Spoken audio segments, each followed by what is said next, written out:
দামের ব্যাপারে open challenge সাগর electronics, Debnath হসপিটালের কাছে, বাসুদেবপুর, আরামবাগ। যাচাই করুন আজই। Arambagh steel and wooden furniture, নিজস্ব কারখানায় তৈরি যাবতীয় ফার্নিচারের অভিনব সম্ভার। ঠিকানা দেবনাথ নার্সিংহোমের পাশেই, বাসুদেবপুর, আরামবাগ। এবারে এখানে কাজে গিয়েছিল হচ্ছে কালীপুর লেজেন্ড ক্যাব রেস্টুরেন্ট। ওখানে মানে ওই রেস্টুরেন্টের সামনে খানিকটা জায়গা ছিল, সেখানে প্যান্ডেল মানে করবে বলে নিয়ে গেছিল। আর তার মাথার উপর দিয়ে বলছে 11,000 লাইন গেছে। এরা বলছে যে শর্ট খেয়ে মরেছে, কিন্তু আদৌ মানে মরেছে কেউ বলছে 8টার সময় মরেছে, কেউ বলছে 7টায় মরেছে। ওরা কেউ সঠিক কেউ বলছে না। আর আমাদেরকে খবর দেওয়া হয় মানে লাশটা হসপিটালে দিয়ে কেউ থাকে না সেখানে। আমরা যখন গেছি সব যে যার পালিয়ে গেছে। দিয়ে এবারে লাশটা যখন গেল তখন আমরা পৌঁছেছি 10টার সময়, আমাদেরকে খবর দিয়েছে। যখন মরেছে তখন তো দেয়নি, মানে 10টার সময় খবর দিয়েছে।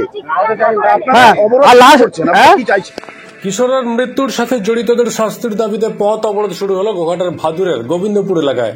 মনে পড়ে শনিবার রাতে আমরা একটি নিউজ করেছিলাম আরামবাগ হাসপাতালে যে এক নাবালক মারা গেছে। সম্ভবত অনেকেই বলছেন তড়িতাহত হয়ে মারা গেছেন।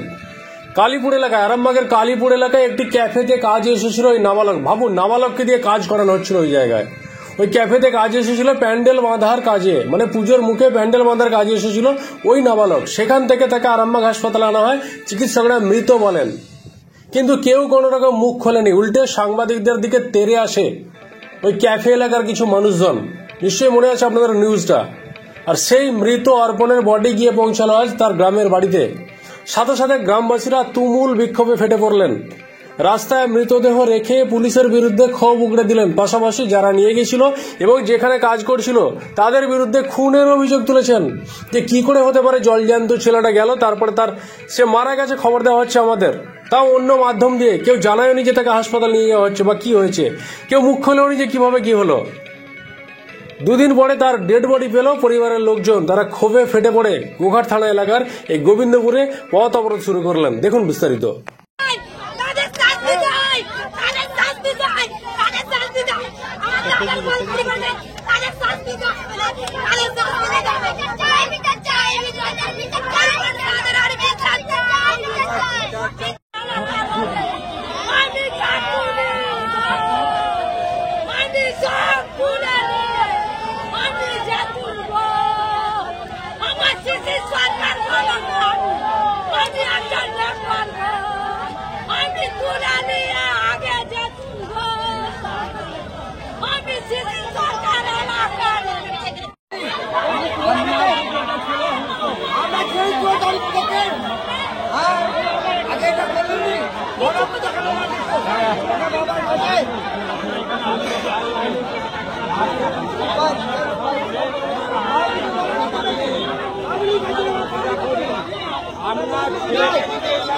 মানে কাজে গিয়েছিল আমাদের গ্রামেরই দুটো ছেলে, ওকে ডেকে নিয়ে গেছিল যেতে ওই প্যান্ডেল বাঁধার কাজ দিয়ে ওকে ডেকে নিয়ে গেছিল।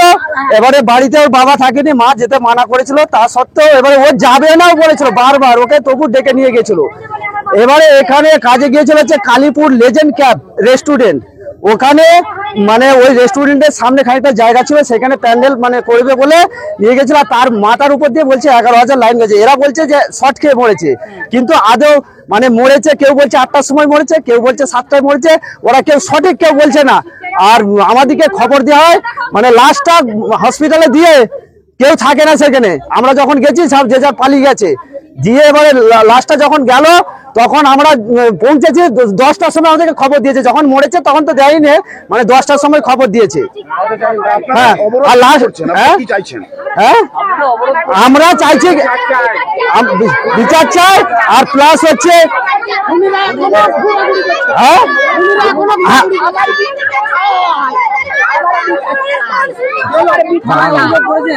থানায় প্রথমে আমরা অভিযোগ করেছিলাম, অভিযোগ পর্যন্ত নিতে চাইছিল না। আরামবাগ থানায়। আরামবাগ থানা বলছে যে আমরা রিসিভ করব না, আমরা হচ্ছে বয়ান দিচ্ছি, আমাদেরকে বলছে আমরা রিসিভ দেবো না। এদিকে ভর্তি করতে গেছে অনেক ছেলে। তারপরে আমরা বলছি ঠিক আছে আমরা এখানে হবে না, আমরা অন্য জায়গায় দেবো। তখন তারপরে আবার ঘুরিয়ে নিয়ে তবে রিসিভটা দিয়েছে। আবার আমরা যে বয়ানটা দিয়েছি সেটা আমাদের গোঘাট থানায় প্রোটেস্ট করেনি। অন্য হ্যাঁ ভুলভাল দিয়েছে, দিয়ে তখন আমাদেরকে আরাম মানে এই থানা বলছে আমরা তো এসব কিছু করতে পারবো না। যিনি মারা গেছেন আপনার কে হন? ইনি আমার ভাইপো। আপনার নাম? আমার নাম অনিত সাঁতরা। এটা কোন জায়গা? এটা হচ্ছে গোবিন্দপুর, আর ঘটনাটি হচ্ছে মাধবপুর। আপনাদের ভালোবাসার আরেক নাম চন্দন জুয়েলার্স। চন্দন জুয়েলার্স, আরামবাগ, সদরঘাট, হুগলি। আমার ছেলে মারা গেছে, একজন ব্যক্তি লিজিয়ে আমার ছেলেকে মেরে দিয়েছে, সেই জন্য আমি পথ অবরোধ করছি। আর আমার ছেলে যাতে বিচার চাই, যারা করেছে তাদেরকে এখনো তুলে নেই, এখন তুলে নেই, তুলতে হবে। কি হয়েছিল? প্যান্ডেলে কাজ করতে গিয়েছিল, যে সেইখানে মেরে দিয়েছে। কারা কারা কারা? তাকে প্যান্ডেলের লোকই হোক, গ্রামারই, আমার গ্রামের ছেলে তারা। ঘটনাটা ঘটেছে করেছে আজ 4-5 দিন, আজ কি বার? শনিবার দিনে মারা গেছে। তাহলে আজকে আপনারা বডি পেলেন? হ্যাঁ আজকে আমরা বডি পেয়েছি। কিভাবে? হ্যাঁ আপনারা কি করে জানতে পারলেন? হ্যাঁ পথচারীর মাধ্যমে জানতে পেরেছি আমরা। আমরা পথচারীর মাধ্যমে জানতে পেরেছি। আপনার ছেলের নাম? অর্পণ সাঁতরা। হ্যাঁ 17 বছর বয়স হবে। এই উচ্চ মাধ্যমিকের রেজাল্ট একই টেস্ট পরীক্ষা করেছে, টেস্ট পরীক্ষা দিয়েছে প্রথম দিয়ে আজকে যারা মেয়ে। আমার নাম হচ্ছে রবি সাঁতরা। আপনারা এখন কি চাইছেন? আমরা চাইছি আমার বিচার চাই, আমার বিচার চাই। আমার ছেলে আজকে আমার ছেলে মেরেছে, কালকে আর 5 জনে মারবে, মেরেছে বলে মনে করছে? সেটাও জানি না, সেটাও আমরা এখন জানতে পারছি না। যারা হ্যাঁ পুলিশকে অভিযোগ করেছি আমরা, হ্যাঁ অভিযোগ করেছি। যে ছেলেগুলো নিয়ে গেছে আমার ঘর থেকে তুলে, তাদের নাম হচ্ছে অলোক ধারা, অভিজিৎ সাঁতরা। এরা নিয়ে গেছে, লিজিয়ে আমার ছেলেকে মেরেছে। হ্যাঁ অলোক ধারা। আমরা কিছু জানি না, আমার অন্য জায়গায় বিয়ে হয়েছে। আমরা যেটা শুনছি দাদা বৌদির মুখ থেকে, আমাদের পাশের অলোক মানে ধারা বলে ছেলে ভাইপোকে অনেকবার ফোন করেছে, ফোন করে যায়নি বলে বাড়ি থেকে ডেকে প্যান্ডেলে কাজে নিয়ে গেছে। আমার ভাইপো পড়াশোনা করছে, আমার দাদা ওইসব কাজকর্মকে করায়নি। তাহলে সেই ছেলেটা যখন কাজ জানে না, তাকে কেন ডেকে নিজে কাজে নিয়ে গেল? কাজে নিজে তার যে কোনো ঘটনা হয়েছে, সেই ঘটনাও কেন ফোনে জানাই না? আমরা বিচার চাই, যারা নিয়ে গেল তাদের বিচার চাই। তারা কেন কাজে নিয়ে গেল? নিজের ছেলে কেন মেরে পাঠালো, কেন মেরে পাঠিয়েছে? আমার দাদার বুক কেন খালি করেছে? এত কত মায়ের বাবা মায়ের কোল খালি করবে বলুন আপনারা?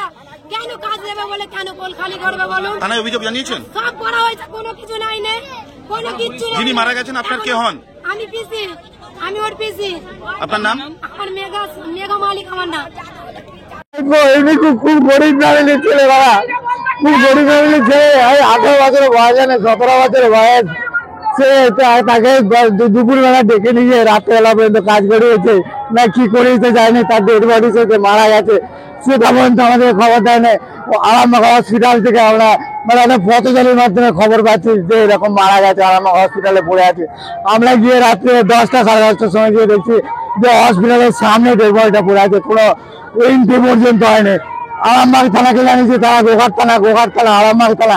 আমরা শুধু এই করছি, আমরা যেটা চাইছি যে যাদের নামে আমরা অভিযোগ করেছি, যারা ডেকে নিয়ে গেলো তাদেরকে অন্তত ডেকে নিয়েছে সঠিকভাবে, যে কি হয়েছিল তারা তদন্ত করুক। আমরা এইটুকু চাইছি, এইটুকু প্রতিশ্রুতি চাইছি যে সঠিক বিচারটা পাক।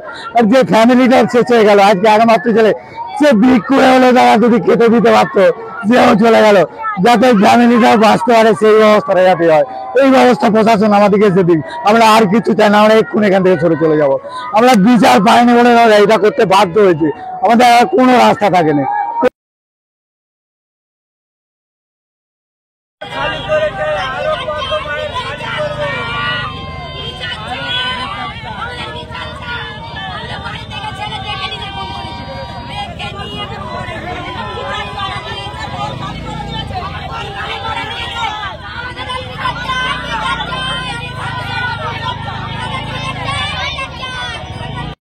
ডক্টর অজয় শাস্ত্রীকে অনেক ধন্যবাদ। যে ছেলেকে আগে বকেও পড়ানো যেত না, সে আজ নিজে থেকেই পড়াশোনা করছে। ডক্টর অজয় শাস্ত্রীকে অনেক ধন্যবাদ। আজ শুধুমাত্র ওনার জন্যই আমার ডুবন্ত ব্যবসা আবার নতুন করে সফলতার স্বাদ পেল। আমাদের একমাত্র মেয়ের বিয়ে হচ্ছিল না, কিন্তু আজ সে সুখের সংসার করছে। ধন্যবাদ ডক্টর অজয় শাস্ত্রীকে। এনাদের মতো যদি আপনারাও জীবনে সুখের পরশ পেতে চান, তাহলে আজই স্ক্রিনে দেওয়া নম্বরে কল করে যোগাযোগ করুন ডক্টর অজয় শাস্ত্রীর সঙ্গে। জীবনের কঠিন মুহূর্তে আপনাকে সঠিক পথে পরিচালিত করবেন আন্তর্জাতিক খ্যাতিসম্পন্ন স্বর্ণপদক ও স্বর্ণ মুকুট প্রাপ্ত ডক্টর অজয় শাস্ত্রী। তিনি শুধু আপনাকে পথই দেখাবেন না, আপনার জীবনে সত্যিকারের সুখ, শান্তি, ঐশ্বর্য, অর্থ যেন সঠিক সময় আপনার কাছে পৌঁছে দেয় সেই দায়িত্বও নেবেন। তাঁর অভিজ্ঞতা এবং জ্ঞানের আলোতে আপনার জীবন হয়ে উঠতে পারে নিরুদ্বেগ ও সমৃদ্ধির পথে ধাবমান। তাই আর দেরি নয়, স্ক্রিনে দেওয়া নাম্বারে এখনই ফোন করে ডক্টর অজয় শাস্ত্রীর সাথে যোগাযোগ করুন। কে জানেন, হয়তো একটি মাত্র ফোনই আপনার জীবনকে বদলে দিতে পারে। চুড়ি, তুমি নারীর প্রিয় সব উৎসবে। বাউটি, বালা, চূড়, মান্তাসা দেখলাম মন ভরে। জনপ্রিয়তায় আজও সেরা মিনা করা ঝুমকা। কানে দিলাম কানপাশা, পূরণ হলো সব আশা। হাতের আঙুলের আংটি নানা ডিজাইনে পাবে। ঐতিহ্যবাহী নেকলেস আজও মনে ধরে। জড়োয়া, সীতাহার সবার নজর কাড়ে। তাই তো বিয়েতে পেলে এত গয়না সবার মনে ধরে। নতুন সম্পর্কের শুরুটা আজও সোনার মতো খাঁটি। যখন সেরা জিনিস, সেরা কালেকশন, সাথে ন্যায্য দাম, তবে উন্নতর কেন? অর্ধশত বছরের বিশ্বাস, আপনাদের ভালোবাসার আর এক নাম। চন্দন জুয়েলার্স, আরামবাগ, সদরঘাট, হুগলি।